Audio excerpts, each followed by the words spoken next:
Buena jornada, bienvenidos. ¿Cómo les va? Vamos a abrir esta agenda con hechos que tienen que ver con la actualidad del pueblo argentino. Preguntamos en Twitter si negarse a la reforma judicial es seguir bancando la vieja política. Hay toda una polémica en el país, ya me espera nuestra corresponsal en Buenos Aires para ir a ampliar los hechos. Aquí tienen la posibilidad de responder en Twitter cliqueando las opciones o de tomarse un tiempito y escribir un poco más. Esto está subido, repito, en Twitter. También tenemos presencia en Instagram. Lo usamos para intercambiar conocimientos, para escucharlos, ver si tienen alguna sugerencia sobre temas a abordar, etcétera, etcétera, para compartir como son las redes sociales. Así las cosas, me preparo a este momento ir a chequear cómo está la situación con un fenómeno como lo es Laura. Acompáñenme. Vamos a plantear así, a ver, ¿qué está pasando con Laura? Minuto a minuto. Golpea la costa de Luisiana en Estados Unidos. Tiene vientos sostenidos de 220 kilómetros por hora como máximo. Laura alcanzó categoría 4 en la escala Saffir-Simpson. Está avanzando sobre tierra en el suroeste de Luisiana. Considera estos vientos extremos inminentes como si se acercara un tornado y de inmediato llaman a los pobladores a ir a un sitio seguro en los refugios. Esto lo está diciendo el organismo que se encarga de dar, el Centro Nacional de Huracanes, que se encarga de dar las alertas y la información sobre este punto.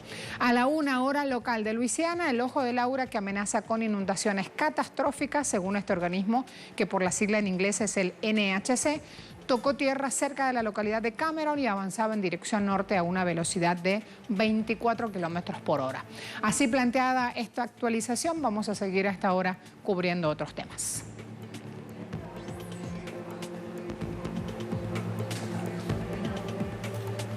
Temas de Argentina de inmediato, prensa latina mostrando este titular, primera prueba de fuego de reforma judicial en Senado argentino.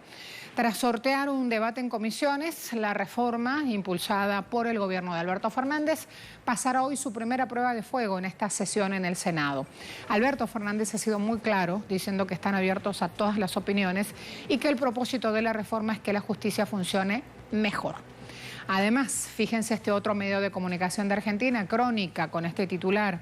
El Senado debate este jueves el proyecto de reforma judicial, una sesión especial, formato virtual, pedida por los líderes del Frente de Todos, que es la agrupación política que respalda a Alberto Fernández. Además de esta reforma, los senadores debaten otros proyectos también presentados por el oficialismo para cubrir puestos en el Tribunal de Enjuiciamiento del Ministerio Público, además de la autorización para el ingreso y salida de tropas que tienen como tarea hacer ejercicios militares. Grupo de la Provincia dice SACNUN sobre el proyecto de reforma judicial. Hoy tendremos media sanción. La presidenta de Asuntos Institucionales del Senado ya adelanta esta postura. Hay algunos que no quieren que cambie nada en el Poder Judicial porque están muy cómodos. Así ha dicho la funcionaria. Sobre la manifestación convocada en contra de la reforma, dijo que son respetuosos de la libertad de expresión y evaluó que no fue mucha gente, que no asistió a la concentración mucha gente, que ayer estuvieron desplegados frente al Congreso del país. Allí entonces la actualización, les muestro qué contempla este proyecto de ley. Ley de Organización y Competencia de la Justicia Federal, así se llama. Fortalecer fueros de la Justicia Federal Penal, crear 23 juzgados penales federales con asiento en Ciudad de Buenos Aires. También prevén crear nuevas cámaras de apelaciones con sus respectivos distritos judiciales. Sobre el punto, la palabra de Cristina Fernández, hoy vicepresidenta, antes presidenta de la Nación, ha dicho: el país todavía se debe una verdadera reforma judicial. En Argentina rige una reforma de facto realizada por Macri. El sistema político debería aceptar que cualquier diferencia se discute en el Congreso. Esa es la postura de Cristina Fernández y se encienden los ánimos cada vez que se cruzan opiniones sobre este tema.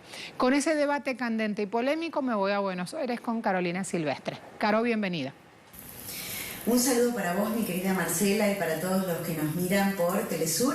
Efectivamente, como adelantaste, hoy se trata en el Senado de la Nación el proyecto de reforma judicial que elevó al Parlamento el Poder Ejecutivo Nacional. Recordemos que el pasado miércoles se firmó el dictamen favorable con la incorporación de varias modificaciones que surgieron, por supuesto, del debate que se llevó a cabo en las comisiones de Asuntos Constitucionales y Justicia y Asuntos Penales. Estos cambios a la iniciativa oficialista contemplan que los sorteos de los jueces sean grabados en busca de mayor transparencia. Se dio marcha atrás con la unificación de los fueros civil y comercial y contencioso administrativo y se hizo lugar al planteo de los organismos de derechos humanos de que las secretarías con competencia específica en el tema conserven la competencia exclusiva, es decir, que esta especialidad sea mantenida. Otra modificación trata de la incorporación de una competencia juvenil exclusiva al régimen penal juvenil para tratar estos tipos de delitos. Aunque el oficialismo con estas modificaciones considera que mejoró el proyecto, la principal fuerza opositora, Juntos por el Cambio, rechazó esta propuesta legislativa y no presentó siquiera un dictamen alternativo. Tanto es así el rechazo por parte del macrismo que en el día de ayer se concentraron en las afueras del Congreso Nacional y convocaron a una vigilia y acampe en la plaza de los dos congresos para esperar que este proyecto se debata y se vote en la Cámara Alta. Vale destacar que cuenta con los votos necesarios el oficialismo para darle media sanción a este proyecto de reforma judicial que, decíamos, elevó el Poder Ejecutivo Nacional al Parlamento argentino. No así, no corre con la misma suerte en la Cámara de Diputados, así lo hizo saber en estos días el presidente de la Cámara Baja, Sergio Massa, quien advirtió que allí va a ser más difícil poder tratar el proyecto, poder convertirlo en ley, habida cuenta que desde el Senado ya va a ir con media sanción, que va a llevar mucho más tiempo lograr consensos para que, decíamos, este proyecto que elevó el Poder Ejecutivo Nacional sea convertido en ley. Volvemos con ustedes a estudio. Muchas gracias. Tenemos una pregunta en Twitter. ¿Negarse a la reforma judicial es seguir bancando la vieja política? Es lo que preguntamos y hasta ahora ya se mueven las opiniones también en este espacio. Hay 120 participaciones que dicen sí, así es. El 65%. Nunca más impunidad lo levanta el 14,2%. Y esto viene también a raíz de los dichos del expresidente Duhalde en el país. Por eso unimos estas dos ideas y estos dos conceptos. Esto está subido, repito, en el espacio de Twitter. Fíjense que también en Instagram tenemos participación, pero allí no está el interrogante. ¿Por qué hablamos de esta vieja política?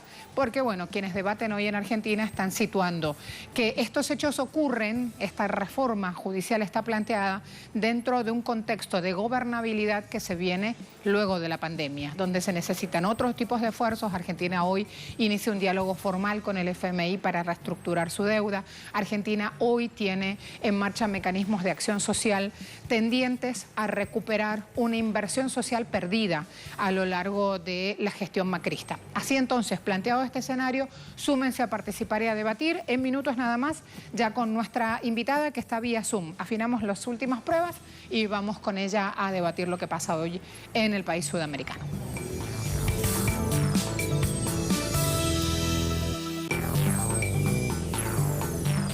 Ya me espera nuestra invitada. Se llama Claudia Viviana Roca, hace parte de la rama argentina, presidenta de la rama argentina de la Asociación Americana de Juristas. Doctora, buen día, bienvenida. Buenos días, Marcela. Un gusto estar en la televisión de nuestros pueblos del sur. Muchas gracias. Hay algo importante aquí, y no solamente es el entramado jurídico, sino en el entramado político en el cual cae esta decisión del gobierno argentino de promover una reforma judicial. ¿Por qué la polémica, según su opinión?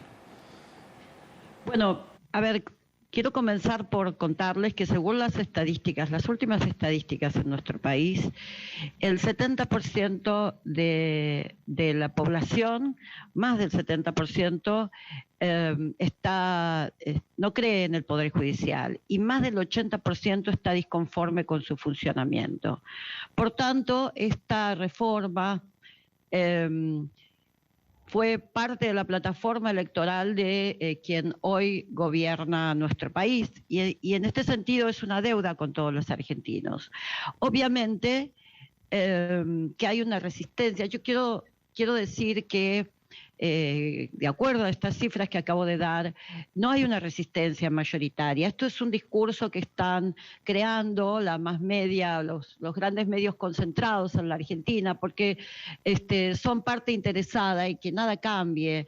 Hace muchos años que el Poder Judicial es un poder corporativo, hegemónico, por supuesto que con una visión patriarcal, y hace muchos años que es el perro guardián de algunos intereses concentrados, especialmente económicos. Esto se tornó palmario con el denominado lawfare, donde el Poder Judicial, especialmente el Fuero Federal, que hoy es objeto de esta reforma, fue el vehículo no solo para la persecución política de dirigentes de espacios nacionales y populares. Hay que reflexionar también lo que significó, porque en esta persecución también se persiguieron empresarios, también se consiguió mediante incluso hasta presiones públicas con la complicidad de grandes comunicadores pertenecientes a los principales medios, extorsionar a empresarios, condicionar, y de esta forma quiero decir que fue en un punto logrado que se extranjerizaran muchas de las empresas argentinas, pero además se deterioró en una medida muy acelerada la plena vigencia de nuestros derechos económicos, sociales y culturales, porque se persiguieron jueces que, por ejemplo, fallaron contra los denominados tarifazos, y es decir, a favor de los consumidores. Quiero decir, este conjunto de cosas que implicó el lawfare en el deterioro de las condiciones de vida de los argentinos, tiene este nivel de extensión. Por tanto, una reforma que impida que nuevamente tengamos un fenómeno como el lawfare, pero que además aporte un sistema judicial transparente, democrático, que tenga celeridad, que garantice de verdad el acceso a justicia para todas y todos los argentinos, representa un peligro para los grandes poderes concentrados, acostumbrados a utilizar a esta pata del poder, que no puede renovarse como los otros cada 4 años o cada 2 años, como en el caso de los legisladores. Decía, esta reforma representa una amenaza que no están dispuestas a soportar. Entonces se construye para nuestra opinión, una falsa grieta, porque como le decía al comienzo, la gran mayoría de los argentinos está convencido que este Poder Judicial no sirve y que es necesario reformarlo. También se junta con una situación que hoy está abordando de manera muy especial y con medidas que se esperan, con anuncios presidenciales, acerca del abordaje de la inseguridad. Entonces hay muchos hechos allí que mediáticamente están siendo usados para acomodar todo un argumento en esta versión post-pandemia y lo que se espera del Poder Judicial, lo que los ciudadanos necesitan que se solucionen y que sus expedientes no queden archivados allí. He andado desde Antártida, Argentina, hasta tribunales, he trajinado pasillos de tribunales, he subido escaleras para ver expedientes en Ciudad de Buenos Aires. Así que ya desde Menem a esta fecha, aludiendo a la extranjerización de empresas y a la financiarización de sectores económicos y de medios de comunicación acomodados a la cuestión, esto no es nuevo para los argentinos. La cuestión es que fuera del país lo que se recibe es lo que vende Infobae, lo que vende Clarín, lo que vende La Nación. Entonces, hacer entender y conocer esta actualidad es una tarea difícil, es una tarea titánica, porque es una junta de fuerzas donde el ciudadano directamente ni aparece con su voz reflejada. Creo que ahora ir a hacer hincapié en lo que pasaría desde lo jurídico con la reforma sería importante de contar, doctora. ¿Cómo lo haríamos en tiempo televisivo y cómo entenderíamos si se van a achicar los tiempos de espera de una sentencia? cómo se va a dar la tecnología al servicio de quienes en este momento trajinan y siguen trajinando el polvero de los expedientes. Bueno, lo primero que tenemos que decir, y también en contra de este discurso más media que deforma absolutamente la dimensión de esta reforma, es que esta ley lo único que hace es hacer una reestructuración, una reorganización del fuero federal, tanto en la capital federal como en el resto del país. En el resto del país la buena noticia sería que se crean una cantidad importante de nuevos juzgados, hablando de esta concentración y abarrotamiento de causas, ¿no? Esta es una necesidad que se ha detectado hace mucho tiempo y también desconcentra este gran poder que tenían 12 juzgados en el denominado Comodoro Pi. Es un edificio que pasará tristemente a la historia, ¿no? Por lo que sucedió allí en estos últimos 4 años. En este sentido, para el fuero federal importa sí ganar en celeridad y acceso a la justicia. Pero no nos equivoquemos, digamos, esta ley se limita a eso. Ahora, ¿qué ocurre? Crea también un consejo asesor que va a analizar la composición de la Corte y el funcionamiento del Consejo de la Magistratura, y nosotros pensamos que allí está el gran nudo también de la cuestión, la gran puerta a otro sistema u otro poder judicial, porque en verdad no podemos pensar que una composición actual tenga otro resultado que el que tiene, ¿verdad? Nosotros seguimos la posición de nuestro presidente de Consejo Consultivo, el doctor Zaffaroni.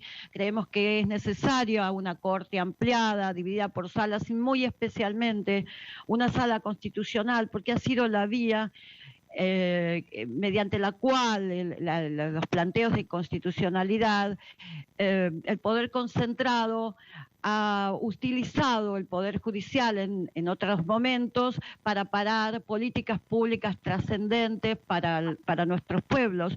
Solo por nombrar una, la ley de medios.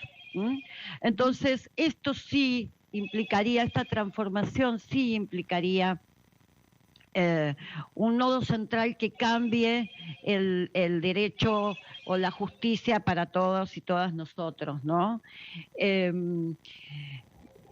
Bueno, yo creo que de todas maneras no podemos pensar en un proceso de reforma instantáneo. Creo que este es el puntapié, creemos que este es el puntapié inicial para un camino a lograr un poder judicial que garantice o que cumpla con su función de garantizar los derechos humanos, fundamentalmente pensando en el desarrollo sustentable de nuestro pueblo. Y en este sentido creemos que tenemos la obligación, quienes integramos la sociedad desde distintas organizaciones, de cambiar esta correlación de fuerzas, de dar el apoyo necesario para que este proceso se pueda desarrollar. Por eso estamos convocando a los sindicatos, a las y los operadores del derecho en general, a las asociaciones de abogados, a distintas organizaciones de la sociedad, para acompañar este proceso. Quiero decir que hoy se inicia el debate en senadores, esto va a continuar, y la verdad que esta oposición que solo usa clichés ridículos como esto de que esta ley sería para la impunidad de Cristina Kirchner o algunas cuestiones, ni siquiera han leído el proyecto, porque una de las cosas que establece este proyecto es que todas las causas que hoy tramitan van a seguir tramitando ante el mismo tribunal en el que actualmente están. Entonces, creo que nuestra obligación además es a todos estos clichés vacíos de contenido que se repiten, como bien vos decías recién, a través de los grandes medios, dar información, discutir, pensar y hacerle conocer a toda la ciudadanía e incluso hacia afuera cuál es el verdadero contenido de esta ley, la perspectiva que tiene y hacia dónde queremos dirigir un proceso de reforma profunda de nuestro Poder Judicial. Me quedan escasos minutos, pero es imposible, doctora, que no le pregunte si avalar impunidad es avalar, escucharon un medio de comunicación del país, por ejemplo, un expresidente, me refiero a las declaraciones de Duhalde, y el tsunami que han generado esas declaraciones. Claro, imagínese a esta altura, con todo lo que hemos pasado, tener que escuchar afirmaciones como estas. Pero quiero decirle que lo que más nos asusta no es una expresión delirante de un expresidente. Quiero decirle que ha habido comunicadores como Morales Solá que en una entrevista ya lo había planteado, ya había querido plantearnos a todos los argentinos que pasamos la dictadura militar y que dijimos nunca más a un proceso como tentar, ¿no? a algunas personas. Siempre hay sectores en todas las sociedades que tienen algunas tendencias fascistas, ¿verdad? Pero lo que más preocupa, yo creo, es que está dicho además en un contexto regional muy complejo como el que estamos viviendo, ¿verdad? No creo que sea casual y por eso la reacción, quiero decir, no sé si llegó a ustedes, fue unánime desde todos los rincones del país, desde todas las formas de organización social. Hemos repudiado estos dichos porque en la Argentina es nunca más a la violación del Estado de Derecho para nosotros. Muchas gracias por su tiempo, por acompañarnos en este análisis y en mostrar esta realidad de Argentina hoy. No, un placer de nuevo y un cálido abrazo a esta televisora que está protegiendo el derecho a una información veraz para todas y todos los que habitamos los pueblos del sur. Hasta luego. Vamos a ver en el espacio Twitter. Sin negarse a la reforma judicial, preguntamos si seguir bancando la vieja política. Esa vieja política que le da espacio justamente a un expresidente aludiendo a la posibilidad de un golpe militar que acabe con el mandato de Alberto Fernández. A eso es a lo que han apelado fuerzas sociales del país, haciendo valer sus denuncias, y a eso es a lo que le dicen nunca más los argentinos, nunca más golpes, nunca más vota militar sobre la soberanía del país. Ustedes dicen, negarse a la reforma es seguir bancando la vieja política, sí, 68,8%, nunca más impunidad, 13,2%, no, 9,5%, no sé, 8,5%.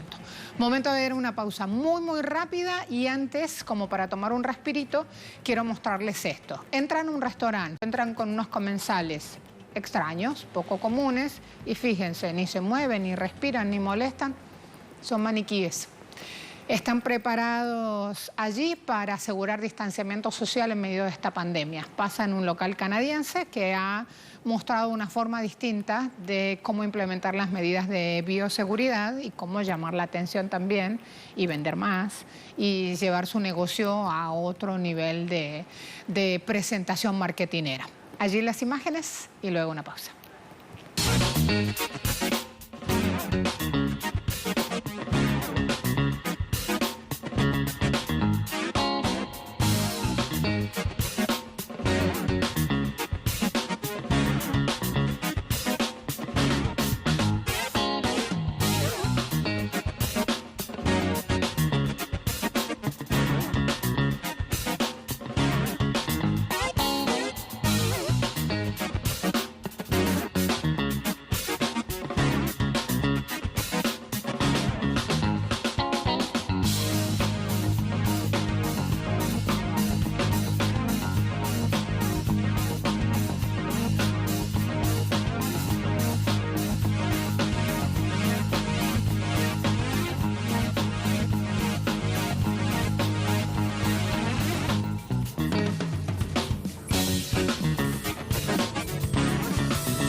Estamos escuchando ya la previa de la rueda de prensa del Ministerio de Salud de Cuba sobre esta pandemia. Están hablando a esta hora de la ozonoterapia. No sé si han visto cuánta información hay. La presentan como una alternativa de vanguardia para sanitizar, para tratar también médicamente algunos carcinomas, esclerosis cerebral, Parkinson, enfermedades hepáticas, hernias discales, úlceras diabéticas, entre otras patologías. Es mucha la información y las enfermedades que se abren como espacio en medio de estos anuncios y todo lo que vamos escuchando sobre el punto. Ahora, cuando hablaban de la ozonoterapia, rápido fui a ver la cantidad de patologías que se puede abordar con este tratamiento, de qué se trata. Hay que estar atentos a ver si el doctor Francisco Durán hace algún tipo de comentarios sobre esto, los beneficios, las contraindicaciones, en qué casos sí, en qué otros no podría aplicarse, lo que sería ventajas y desventajas. Ahí nos vamos. La intérprete de lengua de señas y a todas las personas que siguen la información diariamente. Bueno, el día de hoy amanecemos con 1.024 pacientes ingresados en nuestros hospitales, en vigilancia 29, sospechosos 478 y confirmados 517. Ayer se procesaron 4.549 muestras. Realmente debemos llegar ya en el día de hoy a más de 5.000, como ocurrió en días anteriores, en los laboratorios de biología molecular de nuestro país. En los del Instituto de Medicina Tropical Pedro Curí, 1.058, en los de los Centros Provinciales de Higiene, Epidemiología y Microbiología de Villa Clara, 871, de La Habana 728 y de Santiago de Cuba 285. En los del Centro de Ingeniería Genética y Biotecnología 427, Hospital Hermanos Amejeira 378, Hospital Naval 186, Hospital Manuel Fajardo 180, Centro Nacional de Genética 146, Centro de Inmunología Molecular 142, Hospital Fructuoso Rodríguez 89 y en los laboratorios del Centro de Investigaciones de la Defensa Civil 59 muestras se procesaron. Como resultado del análisis de estas 4.549 muestras, se diagnostican 47 personas con la COVID-19 en nuestro país. Con este comportamiento del muestreo y los resultados, pues ya en Cuba se han procesado 377.494 muestras para el diagnóstico de COVID-19 y 3.806, el 1,01% resultó positiva al diagnóstico de COVID. Se diagnosticaron 3.806 personas con la enfermedad. De todas las provincias se procesaron muestras ayer, muy en dependencia de su complejidad epidemiológica. Como es natural, La Habana con el mayor número, 3.181, le sigue Matanzas con 219, Villa Clara 260, Camagüey con 124, Santiago de Cuba, que mantiene una buena vigilancia, con 145, Pinar del Río 98, Artemisa 68 y así, de todos los territorios. Los 47 personas que se diagnosticaron en el día de ayer, todos son cubanos. 40 son contactos de casos confirmados, el 85,1%. Fíjense el valor de este importante grupo de riesgo. Y con estos 40, pues se acumulan 3.396 personas de todos los diagnosticados en Cuba, el 90,7% que tienen como antecedente ser contacto de un caso confirmado anteriormente. Ayer en 7 no se pudo precisar la fuente de infección. Esto se trata de recuperar, se recupera generalmente, y eso es lo que hace que en el acumulado de casos sin fuente de infección en el día de hoy tengamos 14, a pesar de que un número mayor se ha informado diariamente, pero como se recuperan, pues se van restando, que es el 0,4%. Estamos hablando de los datos de los últimos 15 días. Y con fuente de infección en el extranjero, pues hay un acumulado de 335, que es el 8,9%. 24 del sexo masculino, 23 femenino, y el equilibrio se mantiene, 50,2% del sexo masculino y 49,7% del sexo femenino. Realmente no hay diferencia entre ambos sexos. 38, o sea, el 80,9% de todos los diagnosticados ayer estaban asintomáticos en el momento del diagnóstico. Con esto ya se acumulan 2.199 confirmados en Cuba que no tenían síntomas, que es el 57,8%. Esto, cuando analizamos del comportamiento de los últimos 15 días, pues nos da un 58%. Yo nunca pierdo la oportunidad de resaltar esta característica de la enfermedad, característica desfavorable, teniendo en cuenta que no se identifica la persona que la tiene y lamentablemente en estado de asintomático todavía, pues transmite la enfermedad. De ahí que las medidas de protección tengan siempre un valor muy importante. Máxime en estos momentos que hemos tenido en algunos territorios, estamos hablando de La Habana, estamos hablando de Artemisa, en menor cuantía Villa Clara, Pinar del Río, ahora Matanza, hemos tenido una transmisión de la enfermedad de cierto nivel, de cierta envergadura, lo cual entraña un riesgo muy importante. Por grupos de edades, ya ayer yo lo había reflejado, hoy lo vuelvo a decir, como nos ha enfatizado la doctora Lisette López, que es la responsable del grupo de pediatría del Ministerio de Salud. Los menores de 18 años o hasta 18 años, que son realmente las edades pediátricas, pudiéramos decir los menores de 19 años, en el día de ayer se diagnostican 4 niños. Y con estos 4 niños que se diagnostican en el día de ayer, pues se acumulan un total de 395. Eso hace, de esos 395, con una evolución favorable que generalmente tienen, pues 362, o sea, el 91,6% ya se encuentran de alta, ya se encuentran recuperados.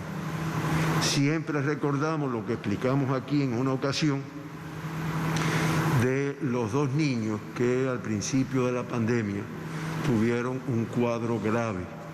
Y me estoy refiriendo a uno que tuvo un síndrome inflamatorio multisistémico y uno que tuvo una enfermedad de Kawasaki, atendidos en nuestro país, recuperados en nuestro país, en seguimiento por consulta posteriormente, por si acaso quedó alguna secuela, y que lo que traduce es que de todas formas tiene complicaciones en las edades pediátricas. Por lo tanto, mucha protección a nuestros niños y jóvenes, igual que lo debemos hacer para todos, pero en este grupo, que tal vez es el que a lo mejor sabe menos protegerse, es una obligación de los adultos lograrlo como tal. Generalmente estos cuadros de complicaciones se presentan después que la enfermedad ha pasado y muchas veces el diagnóstico se hace por la presencia de títulos de anticuerpos. Ese es el grupo de edad pediátrica.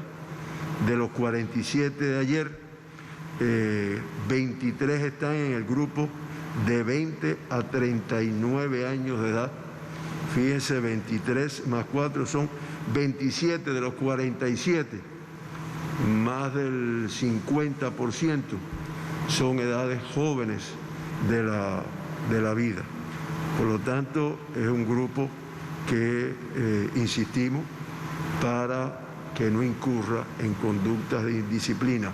No todo es igual, muchos son contactos de casos que han sido confirmados previamente, pero indiscutiblemente es un grupo que está teniendo mucho valor en las últimas semanas. De 40 a 59 años, 16, y de 60 años y más, 4 se diagnosticaron en el día de ayer. Por provincia, los 47 casos diagnosticados ayer, 19 son de La Habana, de Matanzas son 13, de Artemisa son 5, de Ciego de Ávila y Las Tunas 4 de cada una de ellas, de Villa Clara y Camagüey un caso de cada uno de ellos. En el caso de Artemisa, uno es del municipio Mariel, uno es de San Cristóbal, uno es de San Antonio de los Baños y uno es de Alquizar. Este es el comportamiento de, reitero, 2 de San Antonio de los Baños, 1 del Mariel, 1 de Alquizar y 1 de San Cristóbal. Este es el comportamiento que ha tenido en Artemisa. En Artemisa conocemos los eventos que se vienen trabajando desde hace varios días y como ustedes ven, la afectación abarca a varios municipios en estos momentos. Los 19 de La Habana se distribuyen entre Arroyo Naranjo con 7, Regla con 2, Habana del Este con 2, Centro Habana con 2 casos, el municipio Plaza de la Revolución con 2 casos, Guanabacoa, Boyeros, San Miguel y La Lisa, cada una con un caso confirmado. Siempre señalamos la dispersión que tiene esta enfermedad en la ciudad de La Habana, en la provincia de La Habana, que abarca todos sus municipios. En el caso de Matanza, los 13 casos que se confirman en el día de ayer, todos son del municipio de Cárdenas. En el caso de Villa Clara, el caso confirmado ayer pertenece al municipio de Manicaragua. En el caso de Ciego de Ávila, se diagnostican 4 casos en el municipio de Venezuela, en los cuales se está precisando la fuente de infección de 2 de ellos. Camagüey, con un caso del municipio Florida, que también se está precisando la fuente de infección. Y en Las Tunas se confirman 4 casos del municipio Las Tunas relacionados con el foco familiar que se viene trabajando en esta ciudad.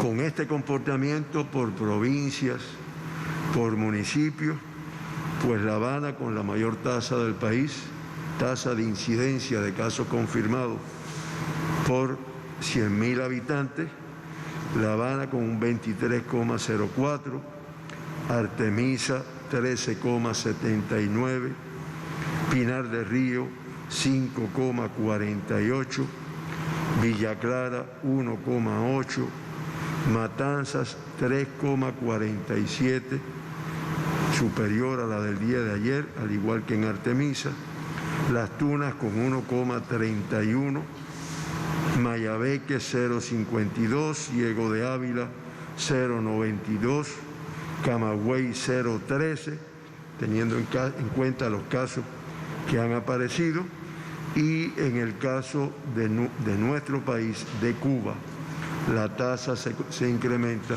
a 5,78. Con este comportamiento del diagnóstico y la distribución de los casos, de los 3.806 pacientes que se han diagnosticado en Cuba con la enfermedad, se mantienen activos ingresados 517, que es el 13,4%. 496 de estos 517 con una evolución clínica estable. Estamos hablando del 96%. No tuvimos que lamentar en el día de ayer ningún fallecido. Se mantienen los 92 fallecidos que habíamos informado y esto da una letalidad para Cuba de 2,41%,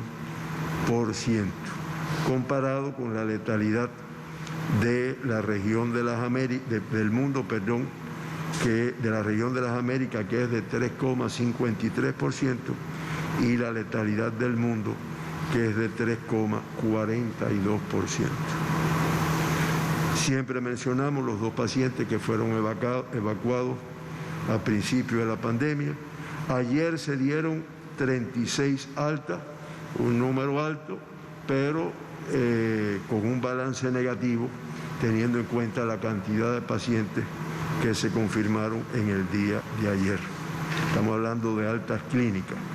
Estas 36, 28 son de La Habana, de Artemisa son 4, de Villa Clara, de Ciego de Ávila, de Holguín y de Guantánamo, 1 de cada uno.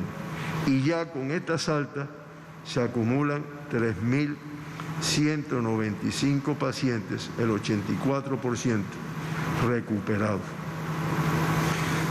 En el día, o sea, ya hoy, desde ayer, tenemos 6 pacientes críticos ingresados en hospitales de aquí de La Habana, todos de La Habana, y 15 pacientes graves ingresados también en hospitales de aquí de La Habana y todos de La Habana. Este comportamiento se debe a la incorporación de 4 pacientes graves de los que estaban ingresados. Uno de los que estaba ingresado se pasa al estado de crítico, 2 de los que estaban graves pasan a crítico también, y eso es lo que hace que tengamos este comportamiento. Nosotros, antes de pasar a la situación del mundo, quisiéramos que Lilia nos permitiera reflejar el gráfico de Cuba. Este ha sido el comportamiento. Cada barra de esa es un día, cada barra de esa es un número de casos confirmados por día. Como ustedes ven, después del número elevado que tuvimos en los meses de abril y mayo, una vez comenzada la transmisión en el mes de marzo, pues esto se logró bajar, es la curva esa que se ve por debajo. Sin embargo, como hemos estado informando, en los últimos días, en las últimas semanas, se ha producido un incremento que es la curva esa que vemos ahí. Con el comportamiento en los últimos 2 o 3 días, pues habíamos logrado que esta curva comenzara a descender. Lo que pasa es que el comportamiento del día de hoy no es favorable para este descenso. Llamo la atención y lo pongo con el objetivo de que nos demos cuenta de que, lejos de resolver el problema, lo que tenemos es que estamos complicados. Y lo hago para que todo el mundo se dé cuenta de la importancia de cumplir con las medidas que están establecidas. Aunque es verdad que la mayor transmisión ha sido en La Habana, y veamos ahí el comportamiento de la curva de La Habana, que es prácticamente igual que la del país, y bueno, esperemos que La Habana, como ha pasado en estos últimos días, pues empiece a disminuir, aunque todavía es muy alto el número de casos y es muy alta la dispersión de los casos dentro de La Habana, teniendo en cuenta las características de esta ciudad, de esta gran y linda ciudad, que realmente los municipios no tienen delimitación nada más que una calle. Por lo tanto, es muy fácil dispersarse. Y reitero, lo hago con el sentido de la protección, porque en toda Cuba tenemos que protegerlo. Pero indiscutiblemente en La Habana esto adquiere un valor mucho mayor. Y por último, la última gráfica que Lilian nos va a ayudar es la parte desagradable de esta pandemia, que lejos de ser con una evolución favorable, un catarro más o menos, sin embargo va acompañada de un número de casos graves, de un número de casos críticos y lamentablemente de un grupo de fallecidos. Entonces, como ustedes ven, tuvimos el mayor número en los meses de abril y mayo. Esto se logró controlar, claro, al disminuir también la incidencia de casos. Sin embargo, fíjense cómo en los últimos días pues esta cifra se ha ido incrementando.